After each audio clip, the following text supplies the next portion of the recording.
Bismillahirrahmanirrahim. Assalamualaikum warahmatullahi wabarakatuh.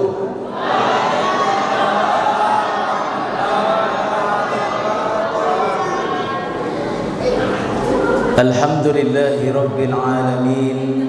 Thumma alhamdulillahi alladhi binikmatihi tatimmus shalihat wa bifadlihi tatanazzalul khairat wal barakat wa bitaufiqihi tatahaqqaqul maqasid wal ghayat. Asyhadu an la ilaha illallah wahdahu la syarika lah wa asyhadu anna sayyidana Muhammadan abduhu wa rasuluh. Allahumma salli ala sayyidina Muhammadin wa ala alihi wa sahbihi wa sallim. Hadirin jamaah salat Isya, dan insyaallah kita akan melanjutkan dengan salat tarawih secara berjamaah. Kita sekarang ini sudah memasuki 10 akhir bulan suci Ramadan, fi ashril awakhir ya, min Ramadan, 10 akhir bulan suci Ramadan. Sebentar lagi Ramadan akan meninggalkan kita. Jadi seolah-olah kalau Ramadan bisa bicara, dia akan sampaikan ke kita bahwa tugas saya sudah hampir selesai. Selanjutnya kalian manfaatkan 10 akhir hari-hariku ini. Jadi kita manfaatkan bulan suci Ramadan ini. Di 10 akhir bulan suci Ramadan ini, semoga nantinya insyaallah kita akan meraih gelar takwa di hadapan Allah Subhanahu wa taala. Amin ya rabbal alamin. Hadirin jamaah tarawih yang dimuliakan Allah Subhanahu wa taala. Bagaimana Bapak Ibu, sehat? Masih kuat? Masih kuat puasanya? Masih kuat, alhamdulillah. Sehat. Dompetnya masih sehat Bapak Ibu? Alhamdulillah. Sehat. Alhamdulillah kalau masih sehat ya. Di saat orang-orang lagi berburu promo diskon di mal-mal, alhamdulillah jamaah Babus Salam, betul namanya ya, Masjid Babus Salam, berburu promo diskon Ramadan di masjidnya. Alhamdulillah. Jadi Allah Subhanahu wa taala mempersiapkan promo besar-besaran di bulan suci Ramadan. Karena kita ini diberikan Ramadan agar kita mampu melampaui amalannya umat-umat terdahulu yang panjang-panjang umurnya. Kalau kita kan kata Nabi, umur umatnya Nabi itu kata Nabi baina sittina wa sab'in, antara 60 sampai 70 tahun saja. Kalau mau dibandingkan dengan umatnya Nabi Nuh, kisaran 900 sampai ribuan tahun ya. Tapi secara kualitas kita bisa melampaui amalan mereka dengan cara apa? Memaksimalkan amalan di bulan suci Ramadan. Diriwayatkan di masa Nabi ada 2 orang pemuda, anna rajulaini min sabi, ada 2 orang pemuda dari sabi, qadima ala Rasulillahi sallallahu alaihi wasallam. Mereka berdua ini datang kepada Rasulullah sallallahu alaihi wasallam. Apa yang mereka lakukan? Wa kana islamuhuma jami'a. Mereka berdua ini masuk Islam. Dikisahkan salah satu di antara pemudanya ini asyaddu ijtihadan, gemar sekali berperang. Saking gemarnya berperang, setiap kali sahabat punya jadwal perang, pasti dia ikut keluar. Karena gemarnya berperang, fastushhida, dia pun mati syahid.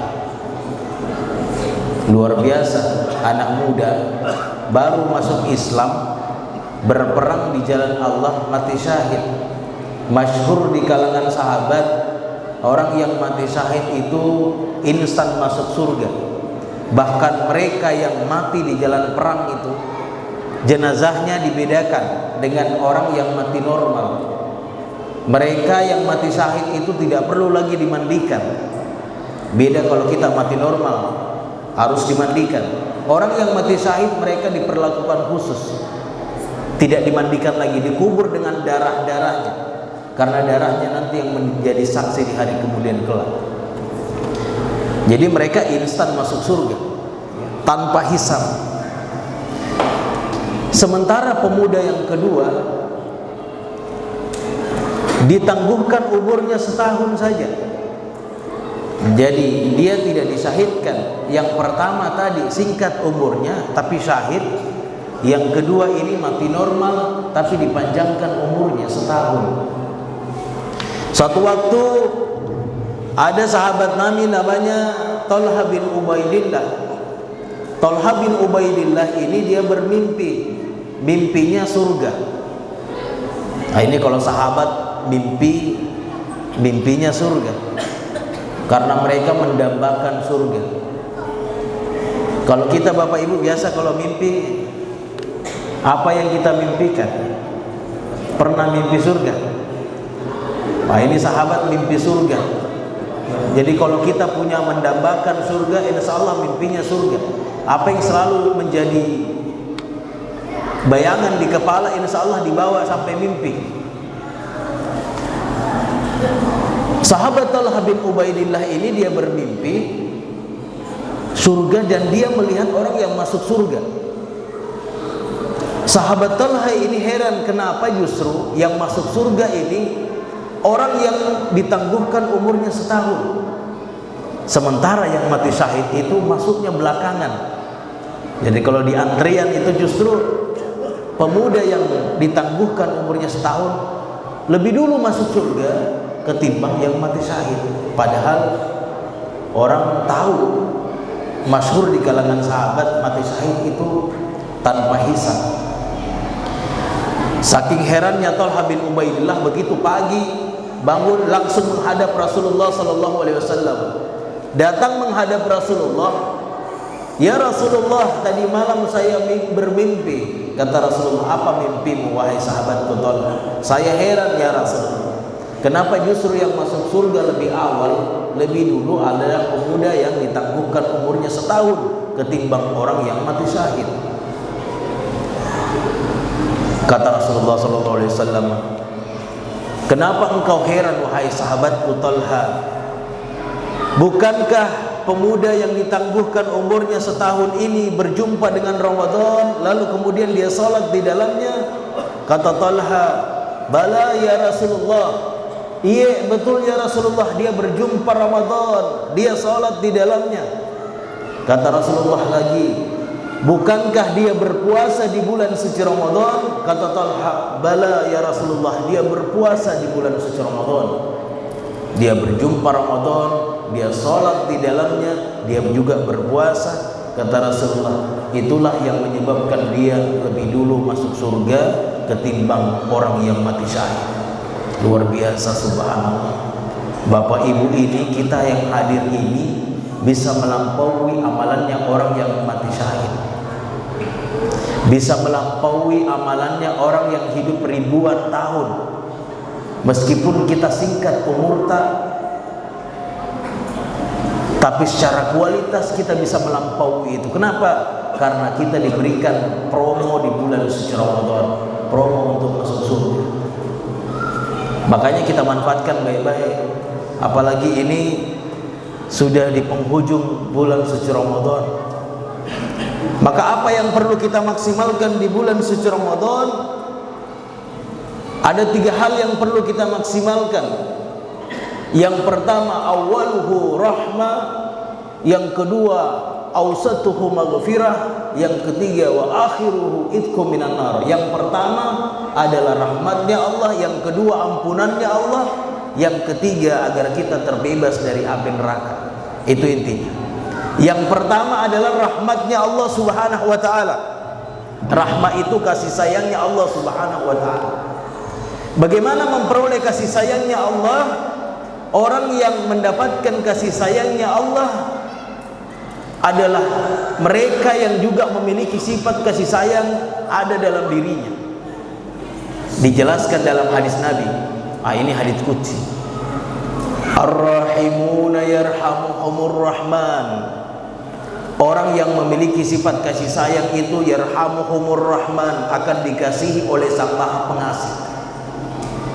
Poinnya di sini lanjutannya. Irhamu man fil ard, maka sayangilah penduduk bumi. Siapa itu penduduk bumi? Manusia, hewan, tumbuhan. Yarhamkum man fis sama, maka penghuni langit akan menyayangi. Ini kuncinya. Kalau mau disayang Allah, maka sayangi makhluk Allah. Siapa itu? Manusia. Tidak boleh disakiti manusia, tidak boleh dizalimi tetangga, teman. Yang kedua, hewan juga tidak boleh disakiti, karena dia adalah makhluk Allah Subhanahu wa ta'ala. Yang boleh disakiti hanya mereka yang buas, ganas, yang bisa mengancam nyawa kita. Bagaimana Rasulullah mengajarkan kepada kita agar hewan juga mesti dihormati. Makanya kalau ada etika itu diajarkan Rasulullah, sebelum menyembelih hewan, pisau asahannya itu tidak boleh diperlihatkan ke hewan. Ini biasa banyak masyarakat kita kalau mau sembelih ayam, asap pisaunya di depannya ayam. Tidak boleh, etikanya itu. Ya. Bahkan orang tua kita dulu, orang Bugis biasanya, ayam itu sebelum disembelih dia jeneki dulu, padahal tidak ada wuduknya ayam, tapi diajarkan kalau mau disembelih dicuci dulu ayamnya baik-baik, kepalanya dicuci, kakinya, dibilang dijeneki, padahal tidak ada wuduknya. Kalau dalam fikih tidak ada wuduknya ayam, manusia yang wuduk. Tapi orang tua mau mengajarkan kepada kita untuk menghormati hewan, makanya dibilang jeneki dulu, cuci dulu baik-baik, jangan masih ada kotorannya langsung disembelih. Begitu juga tumbuhan, tidak boleh merusak tanaman dan lain sebagainya. Yang kedua adalah maghfirahnya Allah Subhanahu wa ta'ala, ampunannya Allah Subhanahu wa ta'ala. Di bulan suci Ramadan, ampunan Allah ini terbuka luas. Makanya di setiap kali Ramadan, setiap kali selesai salat tarawih, kita berdoa, Allahumma innaka afuun tuhibbul afwa fa'fu anna. Kalau banyak orang fa'fu anni, kalau sendiri kita berdoa. Bayangkan di doa itu Bapak Ibu, kita ada 3 kali kalimat maaf kita sebutkan. Allahumma innaka afuun, 1, tuhibbul afwa, mencintai pemaafan, fa'fu anna, maka maafkanlah. Orang yang mendapatkan ampunannya Allah itu siapa mereka? Mereka yang mau juga membuka dirinya memaafkan kesalahan orang lain. Jadi jangan mau meminta maaf saja tapi tidak mau juga memaafkan orang lain. Ada orang sampai sekarang masih berat hatinya memaafkan tetangganya. Mari kita belajar untuk membuka diri Bapak Ibu. Ya. Di bulan suci Ramadan ini, kalau memang mau benar dimaafkan oleh Allah, kita juga harus rela untuk membuka diri, tak memaafkan kesalahan orang lain. Ya. Kemudian yang terakhir, wa akhiruhu itkum minan nar, dibebaskan dari belenggu api neraka. Makanya juga di bulan suci Ramadan, Bapak Ibu familiar dengan doa Allahumma a'tik riqabana wa riqaba abaina wa ummahatina dan seterusnya, wa li jami'il muslimina wal muslimat, lanjut minan nari ajmain. Kita berdoa agar kita, keluarga kita, Bapak Ibu kita, seluruh kaum muslimin dihindarkan dari api neraka. Jadi di bulan suci Ramadan ini Allah mencatat siapa hamba-hambaku yang dibebaskan dari api neraka. Siapa mereka yang dibebaskan api neraka? Mereka yang juga mampu membebaskan belenggu yang ada pada saudaranya. Apa maksudnya?